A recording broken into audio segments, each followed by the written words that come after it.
जोहार झारखंड, मैं हूं संतोष कंगवार। बुलेटिन की शुरुआत करेंगे इस वक्त की बड़ी खबर के साथ। बड़ी खबर जमशेदपुर से, जहां नदी में नहाने गए 3 युवक बड़ोदरा घाट में डूब गए। एक युवक को स्थानीय लोगों ने बचा लिया, लेकिन 2 युवक गहरे पानी में समा गए। इस दौरान मौके पर कई लोग भी मौजूद थे, लेकिन डर की वजह से किसी ने जान बचाने की कोशिश नहीं की। डूबते युवक बचाओ बचाओ की गुहार लगाते रहे और नदी किनारे खड़े लोग उनका वीडियो बनाते रहे। डूबने वाले युवक के नाम संस्कार और विवेक है। मौके पर पहुंची पुलिस दोनों के शव को निकालने में जुटी है। बागबेड़ा थाना क्षेत्र के बड़ोदरा घाट की ये पूरी घटना है। रात की वजह से रेस्क्यू ऑपरेशन को रोक दिया गया है और अब रविवार सुबह फिर से अभियान चलाया जाएगा।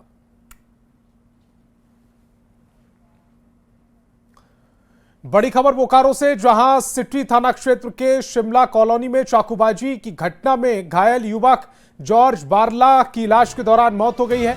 मौत के बाद जैसे ही जॉर्ज का शव शिमला कॉलोनी पहुंचा, लोगों ने हंगामा शुरू कर दिया। नाराज लोगों ने आरोपी के घर पर पथराव किया और जमकर नारेबाजी की। जानकारी मिलने पर सिटी थाना पुलिस मौके पर पहुंची और हालात को काबू में किया। सिटी थाना प्रभारी ने कहा है कि मामले की जांच की जा रही है। आपको बता दें कि पूरी घटना 4 जून की है, जब आरोपी जोखिम तिर्की ने जॉर्ज पर चाकू से हमला कर दिया था।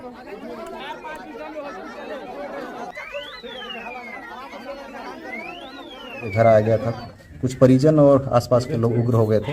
हम लोगों ने समझा बुझा के सबको शांत करवाया है। अभी उनका दाह संस्कार करने के लिए गए हैं। क्या बता रहे मैंने परिवार का आरोप है कि जो मारा है उसको तो हम लोग जेल भेज दिए हैं FIR करके। उनका कहना है कि उनके घर वाले जो परिवार वाले हैं जो उसको सहयोग किए हैं उनको भी जेल भेजा जाए। तो हम लोग अनुसंधान कर रहे हैं, अगर दोषी होंगे तो उसको भी हम लोग जेल भेजेंगे। और बोकारो से बड़ी खबर है, तेज रफ्तार का कहर देखने को मिला है। अनियंत्रित कार घर में जा घुसी है। बाउंड्री को तोड़कर घर में घुसी कार, बाल बाल बचे हैं घर वाले। किसी के हताहत होने की सूचना नहीं है। BS सिटी थाना क्षेत्र के सेक्टर 3A यानी कि 3A थाना मोड़ क्वार्टर संख्या 1 की यह पूरी घटना है। बोकारो से बड़ी खबर, जहां पर अनियंत्रित कार बाउंड्री वॉल को तोड़कर घर में जा घुसी है।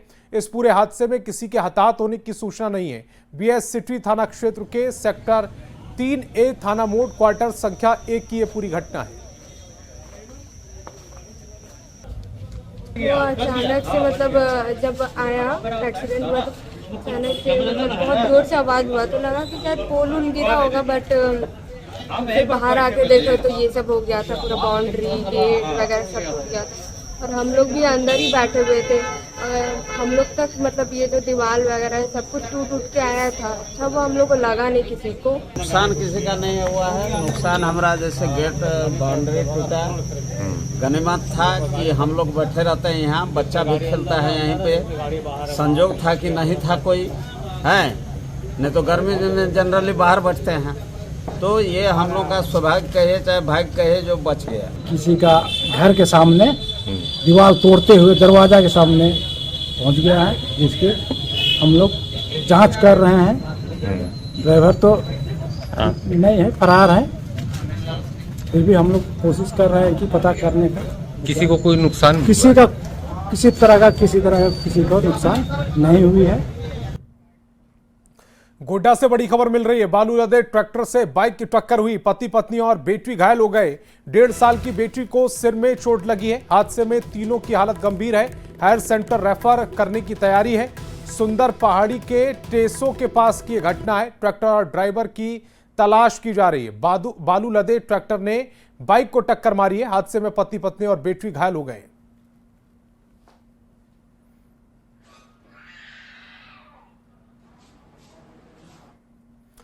और जमशेदपुर पुलिस को बड़ी सफलता हाथ लगी है। लूटपाट और छिनतई जैसी घटनाओं को अंजाम देने वाले अंतर्राज्यीय गिरोह का पर्दाफाश किया।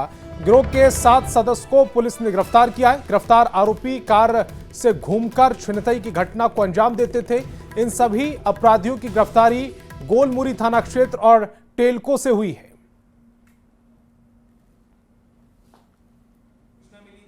कल रात में कुछ लड़के टेलको में नीलडी रोड के आसपास बैठ के एक और घटना को अंजाम देने की प्लानिंग कर रहे थे। तो उसमें हमने एक जो जॉइंट टीम जो हमारी बनी थी उसने रेड की और वहाँ से हमने टोटल 7 लड़कों को गिरफ्तार किया। कोडरमा से बड़ी खबर मिल रही है। वध के लिए रखे 11 मवेशियों का रेस्क्यू किया गया है। आरोपी राजा खान गिरफ्तार कर लिया गया। शफीक साकिर के बाड़े में ये रखे गए थे। लकड़ी का कुंडा और छुरा बरामद हुआ है। आरोपी ने मांस बेचने की जानकारी दी। झुमरी तलैया गौशाला को ये मवेशी अब दे दिए गए हैं। तस्वीर भी इस समय आपकी टेलीविजन स्क्रीन पर है। इनका कत्ल करने की कोशिश थी। 11 मवेशियों को बचा लिया गया है। आरोपी राजा खान को गिरफ्तार कर लिया गया। शफीक साकिर के बाड़े में इन्हें रखा गया था। लकड़ा और कुंडा भी बरामद कर लिया गया है। आरोपी ने मांस बेचने की जानकारी दी है। झुमरी तलैया गौशाला को अब ये मवेशी सौंप दिए गए। और शराब घोटाला मामले में निलंबित आईएएस अधिकारी विनय चौबे की मुश्किलें बढ़ गई हैं। विनय चौबे और उनके परिजनों के साथ करीबी सहयोगियों के खिलाफ एसीबी ने आय से अधिक संपत्ति के मामले में जांच शुरू कर दी है। शराब घोटाले की जांच के दौरान एसीबी को विनय चौबे के खिलाफ अवैध रूप से संपत्ति अर्जित किए जाने के सबूत मिले थे, जिसके बाद एसीबी ने उनके और उनके परिजनों के खिलाफ जांच के लिए राज्य सरकार से अनुमति मांगी थी, जिसकी मंजूरी सरकार ने दे दी है। बीजेपी ने पूरे मामले को आई बॉश बताया है, तो कांग्रेस ने बीजेपी को आरोप की राजनीति छोड़ जन सरोकार की राजनीति करने की सलाह दी। ऐसे मामले मैंने देखा है, क्या हुआ, क्या कार्रवाई हुआ, आज तो पता नहीं चला। खासकर जो आईएएस आईपीएस है, जो बड़े अधिकारी होते हैं, उनके मामले तो ऐसे ही खटाई में चले जाते हैं। कुछ दिनों के लिए अखबारों की सुर्खियां बटोरती है, न्यूज़ चैनलों के हेडलाइंस बनते हैं, लेकिन बाद में आम जनता भी भूल जाती है और फिर इसका क्या हश्र हुआ ये भी पता नहीं चलता है। शराब नीति पर हुए गड़बड़ी की जांच राज्य सरकार अपने स्तर से करा रही है। प्रतिदिन उसमें प्रगति हो रही है, लेकिन बीजेपी को जन सरोकार के मुद्दे से कोई लेना देना नहीं है। जो झारखंड का वाजिब हक है वो केंद्र का सरकार जो है नहीं दे रही है। इस पर बीजेपी के नेताओं को प्रतिक्रिया देने की आवश्यकता। और झारखंड के वित्त मंत्री राधाकृष्ण किशोर की एक चिट्ठी बेहद चर्चा में। मुख्यमंत्री हेमंत सोरेन को लिखा गया ये पत्र राज्य में अनुसूचित जाति परामर्शदात्री परिषद और राज्य अनुसूचित जाति आयोग को पुनर्जीवित करने की मांग को लेकर है, जिससे लेकर वित्त मंत्री राधाकृष्ण किशोर से बात की संवाददाता संजय कुमार सिन्हा ने।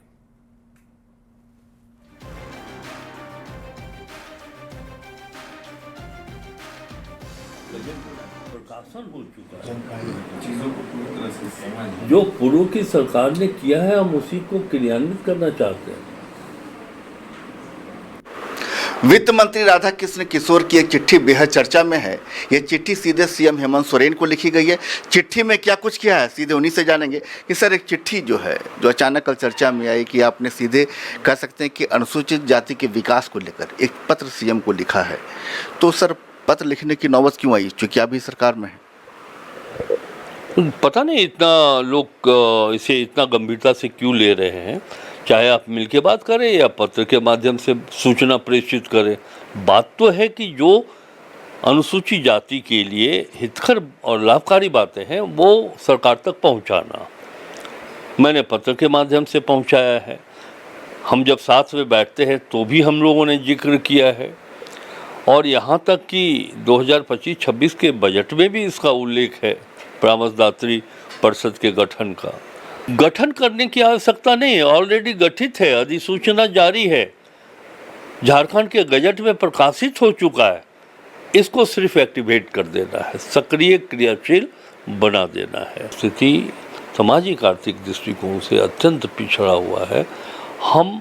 हमारे पार्टी के नेता राहुल जी, खड़गे साहब, के राजू जी और राज्य के मुख्यमंत्री हरिजन का हम चाहते हैं उत्थान हो, मुख्य धारा में आ जाएं लोग। इसके लिए ये दोनों परामर्शदात्री परिषद का होना जरूरी है और हरिजन आयोग का क्रियाशील होना जरूरी है। तो परिषद भी चाहिए, आयोग भी चाहिए, क्योंकि बात राज्य की 50 लाख की आबादी का है। और जाहिर है कि वित्त मंत्री ने अब बात कर रहे हैं कि राज्य में जो 50 लाख की आबादी है अब उसके विकास का समय आ गया है, लिहाजा परिषद और आयोग को पुनर्जीवित कर उससे मजबूती दी जाए। संजय कुमार सिन्हा, न्यूज़ 18, रांची। और झारखंड के वित्त मंत्री राधाकृष्ण किशोर ने सीएम हेमंत सोरेन को पत्र लिखा है, जिसमें उन्होंने अनुसूचित जाति के लोगों के उत्थान के लिए राज्य आयोग और परामर्शदात्री परिषद को पुनर्जीवित करने का अनुरोध किया। राधाकृष्ण किशोर के पत्र लिखने को बीजेपी विधायक सीपी सिंह ने हवाबाजी बताया है। पत्र क्यों लिखा है मुझे समझ से परे है। भाई माननीय वित्त मंत्री है, कैबिनेट में बैठते हैं, हर सप्ताह कैबिनेट होती है, वो बैठ करके कैबिनेट में निर्णय लें। भाई कैबिनेट के वो नंबर 2 मंत्री है, संसदीय कार्य मंत्री भी हैं, तो इसको बैठ करके और उसके लिए बेहतर करने की दिशा में काम करना चाहिए। ये पत्र लिख रहे हैं, पत्र भेज रहे हैं, पत्र आया, पत्र गया, ये सब चुचलेबाजी है, इसके अलावा कुछ नहीं है। झारखंड बीजेपी नेता और पूर्व मुख्यमंत्री रघुवर दास ने आशंका जताई है कि झारखंड में मौजूदा हालात ऐसे हैं कि आने वाले समय में यह मिजोरम और नागालैंड की तरह बन जाएगा। उन्होंने आरोप लगाया है कि हेमंत सरकार में शामिल एक ग्रुप झारखंड को ईसाई प्रदेश बनाना चाहता है, तो दूसरा ग्रुप राज्य को इस्लामिक प्रदेश बनाना चाहता है। दोनों को सरकार का संरक्षण मिल रहा है। ऐसे में यहाँ पेशा कानून का हर हाल में लागू होना जरूरी है, नहीं तो आने वाले 5 से 10 साल में आदिवासी जनजाति विलुप्त हो जाएगी। सरकार चली गई, अब वह सरकार आया, उसने घोषणा पत्र में भी 2019 के अगर जेएमएम के घोषणा पत्र को देखें तो उसमें भी उन्होंने कहा था कि पेशा कानून हम लागू करेंगे। लेकिन 5 साल पार्ट 1 हेमंत सरकार, पार्ट 2 शुरू हुआ तो आज तक पेशा कानून लागू नहीं हुआ। और रघुवर दास की ओर से झारखंड को ईसाई और इस्लामिक प्रदेश बनाने की साजिश वाले आरोप पर जेएमएम ने पलटवार किया। जेएमएम प्रवक्ता तनुज खत्री ने कहा कि यह दुर्भाग्यपूर्ण है कि एक पूर्व मुख्यमंत्री इस तरह की भाषा का इस्तेमाल कर रहा है। उन्होंने इसे समाज को बांटने, भय फैलाने और सस्ती लोकप्रियता पाने की कोशिश बताया। देखिए, रघुवर दास जी जब इस राज्य के मुख्यमंत्री थे तो उन्होंने झारखंड की आत्मा सीएनटी एसपीटी जैसे कानून से छेड़छाड़ करने का काम किया, आदिवासियों की जमीन को लूटने का प्रयास किया। उन्होंने पत्थलगड़ी जैसे पारंपरिक विषयों को अपराध बताने का काम किया। उन्होंने आदिवासियों के साथ दमनकारी नीति अपनाते हुए उनका इनकाउंटर करने का काम किया। आंदोलनकारियों को उन्होंने देशद्रोही बताने का काम किया। और आज हेमंत सोरेन जी जब सामाजिक न्याय, आदिवासी, मूलवासी, दलित, पिछड़ा, ओबीसी के साथ खड़ी है तो ये फिर से वो तुष्टिकरण अपनाना चाह रहे हैं। झारखंड के अंदर इनकी एक नहीं चलने वाली है। पांकी से बीजेपी विधायक शशि भूषण मेहता का दिल्ली के झारखंड भवन में कमरा नहीं मिला। इससे वह नाराज हो गए और रिसेप्शन के पास धरने पर बैठ गए। दरअसल उन्होंने अपने नाम से 2 कमरा बुक कराए थे। बुकिंग कंफर्म भी हुई। जब वे झारखंड भवन पहुंचे तो उन्हें बताया गया कि कोई कमरा खाली नहीं है। इससे वह नाराज हो गए। पांकी विधायक सामान के साथ रिसेप्शन के सामने बैठ गए और टिफिन खोलकर खाना खाना शुरू कर दिया। हालांकि आधे घंटे में उन्हें कमरा दे दिया गया, लेकिन धरने पर बैठने के दौरान भी बीजेपी विधायक का गुस्सा शांत नहीं हुआ। उन्होंने इसे अपना अपमान बताया और झारखंड भवन के कर्मियों पर कार्रवाई की मांग की।